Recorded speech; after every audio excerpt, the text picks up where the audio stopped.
دونوں طرف کا نقطہ نظر سامنے آ رہا ہے. آپ کا ایک بہت ہی اہم نقطہ سامنے آیا ہے توبہ کا. تو کیا اس قانون کی موجودگی میں، اس کو موجود رکھتے ہوئے یہ اضافہ نہیں ہو سکتا کہ جو شخص کسی پر توہین کا جھوٹا الزام لگاتا ہے اس کو بھی وہی سزا دی جائے جو اس جرم کے تحت خدا نخواستہ ثابت ہونے کی صورت میں مجرم کو ملنی تھی؟ تو میں سمجھتا ہوں کیونکہ ہمارے سامنے جو کوائف آتے ہیں اور ہم نے جو دیکھا ہے، سیالکوٹ میں پریانتا کمار مارا گیا، مردان یونیورسٹی میں مشال خان کے ساتھ کیا ہوا، اس کے بعد ہم نے دیکھا سوات میں دیکھا ابھی 2024 میں ایک سیاح کے ساتھ بیچارے کے ساتھ عمرکوٹ سندھ میں ہوا، ڈاکٹر کے ساتھ کوئٹہ میں ہوا. پھر اس کے علاوہ ہم جب تھوڑا پیچھے جائیں تو ہم دیکھتے ہیں کہ گجرانوالہ میں حافظ فاروق سجاد جو ایک جماعت اسلامی کا ممبر تھا، حافظ قرآن تھا. یہ کس سال کی بات ہے؟ ہم اس وقت میرے خیال ہے اسکول لائف میں تھے. یہ جون 1995 کی بات ہے. ہاں بالکل. اس کے ساتھ ظلم ہوا.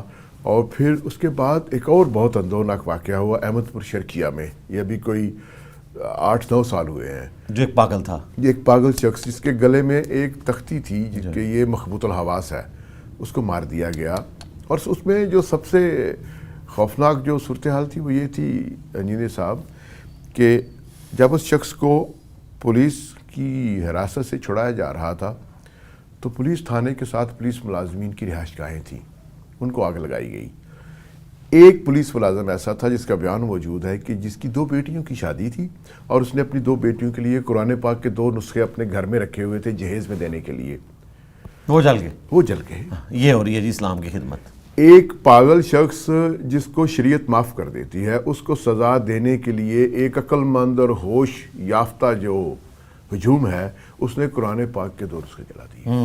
کسی کو سزا نہیں ہوئی. بہت سے لوگوں پر فرض جرم عائد کی گئی، لیکن چونکہ ہمارا جو قانون ہے وہ اس طرح حرکت میں نہیں آتا جیسے تحریر ہوتا ہے، بہت سے لوگ اس میں بچ گئے. ایک آدمی مارا گیا. بہت سے لوگ ہمارے میں سمجھتا ہوں تاریخ پر بہت برے داغ ہیں کہ ہم نے مہمانوں کو یہاں پر مارا ہے، پریانتا کمار جیسے شخص کو مارا ہے، کچھ بھی کسی کو سزا نہیں ملی. تو کیا آپ سمجھتے ہیں کہ واقعی اگر ایسے گروہوں کی، ایسے لوگوں کی آپ نے حوصلہ شکنی کرنی ہے تو ایسی سزا ہونی چاہیے کہ جو غلط الزام لگانے والا ہے اس پر صرف 182-83 کے تحت ہی مقدمہ نہ ہو اور کل اس کی ضمانت ہو جائے، اس کو بھی وہی سزا ملے؟ جی بالکل، میں آپ کے ساتھ ہوں. اس سے شدید سزا ہونی چاہیے، تبھی ڈیٹرنس ہوگی، ادروائز نہیں ہوگی. اسلامک جو سزائیں ہیں ان کے اوپر یہ اعتراض کیا جاتا ہے اتنی سخت ہیں، لیکن یہ ڈیٹرنس کے لیے. قرآن میں آیا کہ جب بدکار مرد و عورت کو 100 کوڑوں کی سزا دی جائے، سورۃ النور میں آیا، تو مسلمانوں کا ایک گروہ اسے ویٹ کرے گا تاکہ باقیوں کے لیے ڈیٹرنس بنے. اسلامی سزائیں اسی لیے سخت ہیں کہ یہ چاند ایک کو سزا ہوگی، باقی ایشو خود بخود ایڈریس ہو جائے گا، اور اس کو آپ نے پبلکلی کرنا ہے تاکہ ڈیٹرنس ہو. سعودی عرب میں ڈیٹرنس ہوتی ہے، اسی وجہ سے آپ دیکھیں وہاں آپ کو کرائم ریٹ دنیا میں سب سے نیچے نظر آئے گا. دبئی میں آپ دیکھ لیں، آپ گاڑی جو ہے بغیر لاک کیے ہوئے چلے جائیں، اس میں جتنا مرضی سامان ہو کوئی لے کے جا ہی نہیں سکتا. پچھلے دنوں بھی اس طرح کی ایک چیز رپورٹ ہوئی، انہوں نے 15 منٹ میں بندہ پکڑ لیا، کوئی کچھ کر ہی نہیں سکتا. اب آج پاکستان کی طرف آپ نے جتنے کیسز بتائے ان میں سے میجورٹی کیسز پہ الگ الگ میں نے سنڈے کی ویڈیوز بنائی تھی اسی وقت، اور میں اس وقت سے آواز بلند کر رہا ہوں. بلکہ مجھے شاید اسی کی سزا مولوی دینا چاہتے تھے کہ میں اپنی آواز کو بند کر دوں. یہ میں نکل کے تو زیادہ میرا سافٹ ویئر اپ ڈیٹ نہیں ہوا، اپ گریڈ ہو گیا.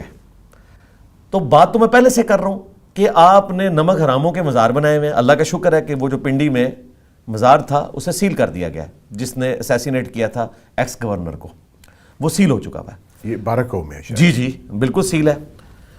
تو اللہ کا شکر ہے کہ ہماری آواز پہنچ رہی ہے، اور جو ہم نے آواز بلند کی تھی اس کے ثمرات نظر آنا شروع ہو گئے. یہ آپ سزا والی جو بات کر رہے ہیں، اگر یہ معاملہ ہوا آمدہ سے کوئی FIR نہیں کسی پہ توہین مذہب کی کٹوائے گا. آپ کی بات بالکل دوسرا ہے. ہمیں بھی لوگ مشورہ دے رہے ہیں جی کریں. میں نے ان کو کہا میں نے اپنی ذات کے لیے تو معاف کر دیا، لیکن دین کو جو نقصان ہوا ہے وہ میں رسول اللہ صلی اللہ علیہ وآلہ وسلم کے قدموں میں ہی پکڑوں گا تمہیں حوض کوثر کے اوپر. لیکن 2 دن پہلے ہمارے یہاں اردو پوائنٹ کے اینکر آئے ہوئے تھے، تو انہوں نے کہا کہ جی آپ ان کو اس طرح کھلا نہ چھوڑیں، چاہے 5 سال بعد فیصلہ ہو، ایک بار کیس کریں، 10 ارب کا ہرجانہ کریں تاکہ ان کو پتہ ہو کہ کچھ اس کا رزلٹ نکلتا ہے. تو میں نے کہا ہاں اس پہ غور کیا جا سکتا ہے. اور اگر اس وجہ سے کیا جائے تو ظاہر ہے کہ پھر یہ تو سب کے لیے ہوگا, تو ہم اس کو پروسیڈ کریں گے. پھر میں نے 4 سٹیجز کے اوپر ایک بیانیہ پیش کیا ہے کہ آپ نے اگر کسی پہ توہین مذہب کا الزام لگتا ہے تو اس کو لے کے کیسے چلنا ہے. یہ نہیں کہ ایف آئی آر کاٹ دیں. پاکستان میں تو ایف آئی آر کا مطلب یہ ہے کہ اس نے جرم کر دیا. فرسٹ انفارمیشن رپورٹ ہوتی ہے. 3 دن پہلے میں نے آپ کو بتایا کہ جی وہ صرف اس نے بیلٹ پیپر پھاڑا ہے جس پہ محمد لکھا ہوا تھا. انہوں نے کہا جی ہمارے دل دکھ گئے ہیں, اور دل ان کے دکھے ہیں جن کو نہ وضو کا طریقہ آتا ہے, نہ غسل کا طریقہ آتا ہے, نہ نماز پڑھنی آتی ہے, اور ان کے دل دکھے ہوئے ہیں. ٹھیک ہے, جو نبی علیہ السلام کا دل دکھا رہے ہیں کہ انہوں نے قرآن کبھی ترجمے سے نہیں پڑھا, انہیں قرآن کی حرمت کا خیال آ گیا. قرآن کے گستاخ تو یہ بھی ہیں, وقال الرسول یا رب ان قوم اتخذوا هذا القرآن مہجورا. سورۃ الفرقان کی آیت نمبر 30 ہے. قیامت کے دن رسول اللہ شکایت کریں گے کہ میری امت نے قرآن کو پیٹھ کے پیچھے ڈال دیا تھا. وہ پیٹھ کے پیچھے ڈالنا فزیکل نہیں ہے, تعلیمات کی روح گردانی. ہم جھوٹ بول رہے ہیں, اس سے قرآن کی توہین نہیں ہو رہی. ہم سود کھا رہے ہیں, اس سے قرآن کی توہین نہیں ہو رہی. ہم اپنے رشتہ داروں کا مال ناحق ہڑپ کر کے قرآن کے تحت دوزخی آگ پیٹ میں بھر رہے ہیں, اس سے کوئی جو ہے وہ قرآن پاک کی توہین نہیں ہو رہی. توہین یہ ہو رہی ہے کہ جی کسی اخبار کے اوپر کوئی چیز نکل آئی ہے یا قرآن کا کوئی پرانا ورقہ کہیں پہ نکل آیا ہے تو وہ توہین ہو گئی ہے. یہ انہوں نے تماشا بنایا ہوا ہے, اس سے زیادہ کچھ بھی نہیں ہے. بالکل سزا ہونی چاہیے. اور وہ 4 سٹیپس یہ ہیں. نمبر 1, اگر کوئی اس طرح کی شکایت آتی ہے تو سب سے پہلے اس ویڈیو کو پورے کانٹیکسٹ کے ساتھ دیکھا جائے. اگر گواہ ہیں تو ان کا بھی ذرا ٹریک ریکارڈ دیکھا جائے. ویڈیو کا فرینزک کروایا جائے. اس کے بعد اس بندے کو بلایا جائے, اس سے پوچھا جائے بھی تیرے کہنے کا مطلب کیا تھا, تو نے یہ بات جو کی وہ اپنا مطلب کلیریفائی کرے. تو دیٹس آل. پھر بھی اگر آپ کو شک ہے تو چوتھے نمبر پہ آپ علماء کا ایک ایسا بورڈ بنائیں کہ جو ایسے علماء ہوں جن کے اوپر لوگوں کا ٹرسٹ ہے. نظر آتی کونسل والے علماء نہیں.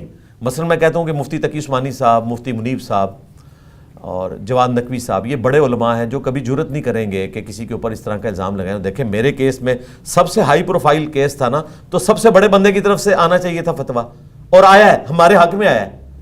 ہماری ٹیم نے مفتی تقی عثمانی صاحب سے رابطہ کیا تو ان کے لوگوں نے کہا کہ جب جامعہ بنوریہ نے فتویٰ دے دیا ہے تو تقی عثمانی صاحب کے فتوے کی ضرورت ہی نہیں انجینئر صاحب کے حق میں. لہٰذا آپ کے کیمرے میں بتا رہا ہوں کہ ان سارے بڑے مفتیوں نے میرے حق میں فتویٰ دیا ہوا ہے. تو ان مظلومین کے لیے بھی کھڑے ہوں کہ ایک ہائی پروفائل کیس آتا ہے, میرے لیے تو اتنی دنیا نکل آئی, ان بچوں کا کون پرسان حال ہوگا.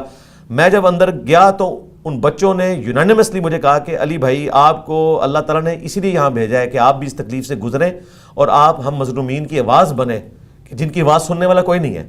اور میں نے اندر ہیومن رائٹس والے 8-9 لوگ مجھے ملنے آئے تھے, تو انہوں نے کہا, پونے گھنٹے کی میٹنگ ہوئی کہ آپ باہر نکل کے کیا کریں گے. میں نے کہا جی میں جہاد کروں گا ان لوگوں کے خلاف جنہوں نے ہمارے بچوں کو اس طریقے سے قید کیا ہوا ہے. کل کو ان کے بچوں کے ساتھ بھی یہ سارا معاملہ ہو سکتا ہے. تو یہ 4 سٹیجز میں ہو, اور اس میں میڈیکل بورڈ بھی بیٹھے, ہو سکتا ہے ذہنی توازن ٹھیک نہ ہو. ہماری سپریم کورٹ کی اتنی جرت نہیں ہے کہ وہ اس کی بنیاد کے اوپر ایکویٹل کر سکے. پچھلے دنوں ایک کرسچن تھا, کوئی پروفیسر تھا, اس کا جو کیس میں نے اسٹڈی کیا وہ غالباً ڈان میں تھا, نیوز میں. وہ جیل کے دوران ہی مجھے پروفیسر صاحب نے کہا پڑھنے کے لیے, وہ آلموسٹ کوئی 18 سے 20 سال جیل میں کاٹ چکا ہے, اور 2015 میں, آج 2026 ہے جنوری, اس کو ڈاکٹرز نے پاگل ڈکلیئر کیا. 5 سال تک کسی نے کیس ہی نہیں سنا. پھر جرت دکھائی جو ہمارے تھے عطر من اللہ صاحب, اور انہوں نے بھی کوئی 3-4 سال بعد اس کیس کو لیا, اور پھر الٹیمیٹلی انہوں نے اس کا ایکویٹل کیا. اندازہ کریں کہ 20 سال اس بندے کی زندگی کے آپ نے چھین لی ہے, اس کے گھر والوں کی. مر جاتا تو صبر آ جاتا. تو اس طرح کے بہت سارے کیسز ہیں, اور یہ اب رینیسانس کا آغاز ہو چکا ہے. ڈاکٹر صاحب میں آپ کو بتاؤں, اگر یہ اسلام کی کوئی خدمت چاہتے ہیں تو یہ ہمارے ساتھ ہم آواز بنے, اس سے پہلے کہ ہماری جین زی اور آنے والی ینگ جنریشن ریلیجن کو پاکستان سے باہر نکالیں. آپ ان لوگوں کو پاکستان سے انٹلیکچولی باہر نکالیں, ان کو بھی جینے کا حق ہے, اور ان کو قانون کے دائرے میں لے کر آئیں, اس کٹہرے میں کھڑا کریں کہ جو لوگوں کی لائفز کو ونریبل کر رہے ہیں توہین مذہب کے نام کے اوپر. مجھے یہ بتائیے گا کہ